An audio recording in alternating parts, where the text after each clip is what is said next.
कभी कभी ना कुछ मेडिकल टेस्ट रिपोर्ट्स ऐसी आती हैं कि सिर चकरा जाता है ना। आज हम एक ऐसे ही टेस्ट HLA-27 पर बात करने वाले हैं। मतलब अगर किसी की रिपोर्ट में ये पॉजिटिव आ जाए तो उसका असल मतलब क्या है। चलिए इस जेनेटिक पहेली को मिलकर सुलझाते हैं।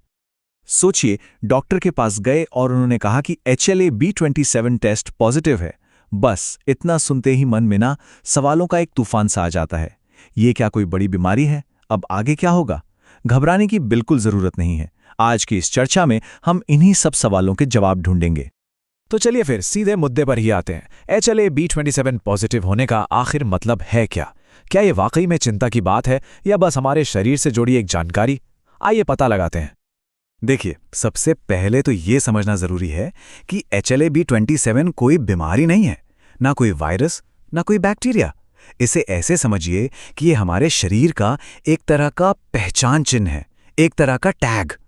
ये एक खास प्रोटीन है जो हमारी सफेद रक्त कोशिकाओं यानी व्हाइट ब्लड सेल्स की सतह पर मिलता है, और ये कोशिकाएं हमारे इम्यून सिस्टम का एक बहुत जरूरी हिस्सा हैं। और अब आती है सबसे जरूरी बात, सबसे बड़ा कंफ्यूजन। इस जेनेटिक मार्कर का शरीर में होना और किसी बीमारी का होना, ये दो बिल्कुल अलग बातें हैं। चलिए इस फर्क को जरा और अच्छे से समझते हैं।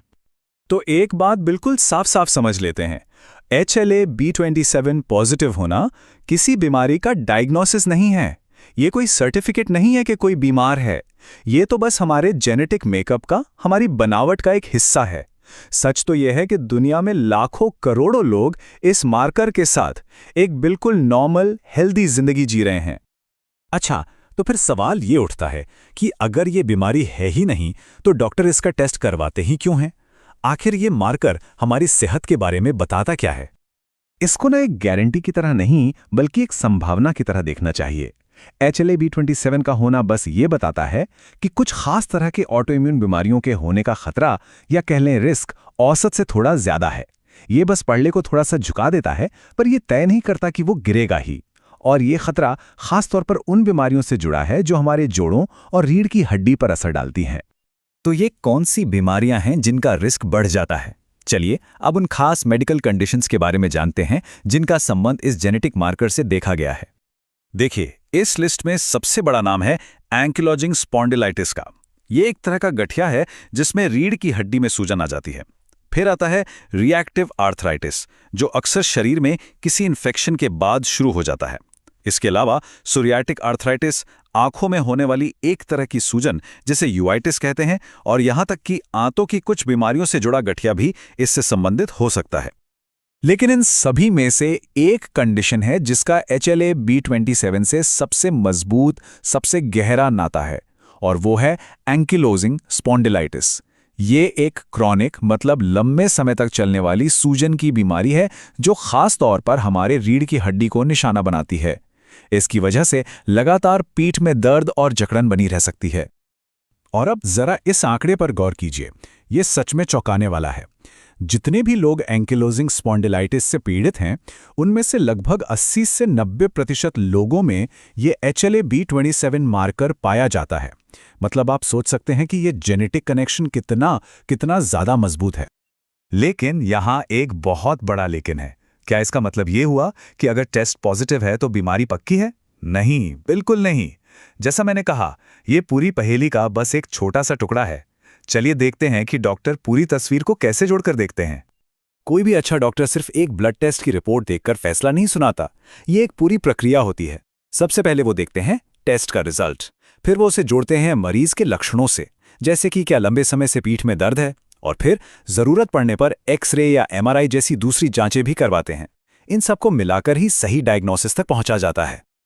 तो मान लीजिए कि किसी का रिजल्ट पॉजिटिव आया है, तब आगे क्या? देखिए, चिंता करने के बजाय इसे एक मौके की तरह देखना चाहिए। अपनी सेहत को लेकर और ज्यादा सावधान और जागरूक होने का मौका।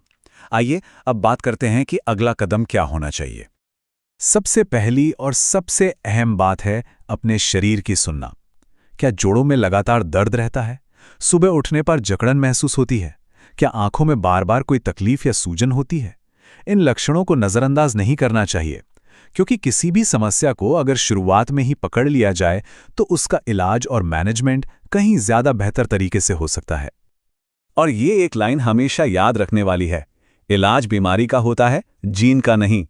डॉक्टर हमारे जेनेटिक कोड को नहीं बदलते और ना ही उसकी कोई ज़रूरत है। असली मकसद तो ये है कि अगर कोई बीमारी पनपती है तो उसे मैनेज किया जाए, ताकि एक अच्छी और सेहतमंद जिंदगी जी जा सके।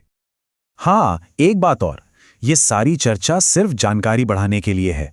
किसी भी तरह की मेडिकल सलाह या डायग्नोसिस के लिए हमेशा एक क्वालिफाइड डॉक्टर से ही बात करें। तो आखिर में एक सवाल पर सोचते हुए इसे खत्म करते हैं। अपने जीन्स के बारे में जानना, क्या ये डरने की वजह है या फिर ये हमें अपनी सेहत की बागडोर अपने हाथों में लेने का एक मौका देता है? क्योंकि सही जानकारी हमेशा डर को कम करती है और ये ज्ञान ही एक सेहतमंद जिंदगी की तरफ पहला कदम हो सकता है।